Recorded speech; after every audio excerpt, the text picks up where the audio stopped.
Hi hello everyone.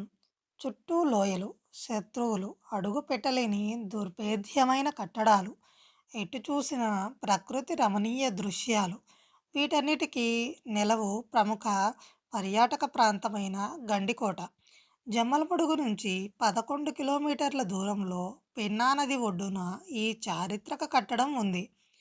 Penna, Chitravati రెండు నదులు కలిసే చోట సహజ సిద్ధంగా ఏర్పడిన బ్రహ్మాండమైన గండికి సమీపంలో నిర్మించడంతో గండికోట అనే పేరొచ్చింది. అలనాటి పౌరుషాలు, యుద్ధాలు, రాజుల పరాక్రమము, రాజకీయ సామాజిక పరిస్థితులకు నిలువుటద్దమిది. ఈ గండికోట ఎన్నెన్నో విశేషాల సమాహారం. క్రీస్తు శకము 1123లో గండికోటను కాకరాజు నిర్మించారు. పునాదులు లేకుండా కొండ బండలపై గోడలు నిర్మించడం ఇక్కడి ప్రత్యేకత. తూర్పు నుంచి పడమర వరకు కోట పొడవు 1200 మీటర్లు, వెడల్పు 800 మీటర్లు ఉంది. చుట్టూ 101 బురుజులుంటాయి. తూర్పు వైపున ఉన్న ప్రధాన ద్వారము 20 అడుగుల ఎత్తుంటుంది. కాకతీయుల అనంతరం చరిత్ర కొంత మరుగున పడింది. విజయనగర సామ్రాజ్య కాలమంతా ఆ రాజ్య పరిధిలోనే ఉంది. 1652లో పెమ్మసాని చిన్న తిమ్మనాయని నుంచి కోటను కుట్రతో గోల్కొండ నవాబులు స్వాధీనం చేసుకున్నారు.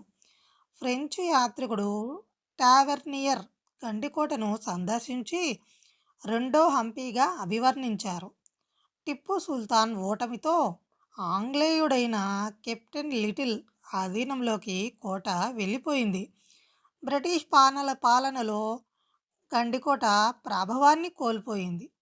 బ్రిటిష్ పాలకుల తర్వాత కేంద్ర పురావస్తు శాఖ ఆధీనంలోకి వెళ్ళిపోయింది. ప్రఖ్యాత మాధవరాయస్వామి ఆలయంలో మూల విరాట్ ఉండడు. జుమ్మా మసీదు, పెన్నాలోయ, ధాన్యాగారము, కారాగారము, దో మీనార్, కత్తుల కోనేరు, రాయల చెరువు, ఆయుధ కర్మాగారము, మాధవరాయస్వామి, రంగనాథస్వామి ఆలయాలు చూడదగ్గ ప్రదేశాలు. గండికోటలో ఈ వారసత్వ ఉత్సవాలను జరపడం ఇది ఆరోసారి. గండికోటలో ఇప్పటి వరకు 2015లో, 2017లో, 2018లో, 2019లో, 2020లో 5 సార్లు వారసత్వ ఉత్సవాలు నిర్వహించారు. జూలై 1న ముఖ్యమంత్రి చంద్రబాబు గండికోటను సందర్శించినప్పుడు ఇచ్చిన హామీ మేరకు ఈ నెల 11, 12, 13 తేదీల్లో వారసత్వ ఉత్సవాలను నిర్వహించేందుకు అధికారులు సిద్ధమవుతున్నారు.